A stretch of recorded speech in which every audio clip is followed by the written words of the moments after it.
Isolated abduction adduction is an exercise that we're going to do that again improves motion of the hip joint without loading the pelvis and helps us separate motion of the hip joint from motion of the low back.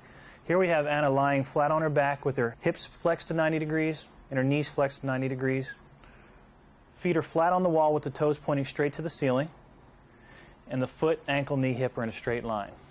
From here, what we're going to ask her to do is abduct her hips by separating her knees and rotating to the outside borders of the feet without the heels coming up. She's going to go as wide as she can, so she's abducting and externally rotating the hip joint. Then she's going to come back in and adduct and bring her knees as close together as she can. Abducting again, and it becomes a continuous motion where she rotates in and out. We get good motion of the femoral head and the acetabulum. There's no weight or gravitational forces acting on the hip joint as she does this, and we take the influence or the weight of any of the torso or low back muscles out of the equation so that we can get this movement occurring again at the hip joint. Again, this is a low intensity exercise that helps with the motor learning properties of the hip joint without the influence of the low back muscles.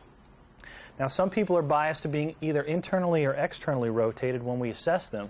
So one of the things that we can do is we'll have Anna pause here for a second, and if Anna was typically more externally rotated in her hip joints, we'd have her start with her feet farther apart. And with her feet wider apart, now she has to work a little bit harder to get into adduction and internal rotation as she comes in, because abduction and external rotation would be very easy for her. On the other side of that is if she had a bias towards being internally rotated, we'd start her with her feet almost together touching all the way in, and now she just has to work into the external rotation abduction position and then back in, and there's no need to really adduct or internally rotate because that's how her hips are biased. We would do this for several sets of 15 to 20 repetitions at a nice controlled pace that she's doing right now.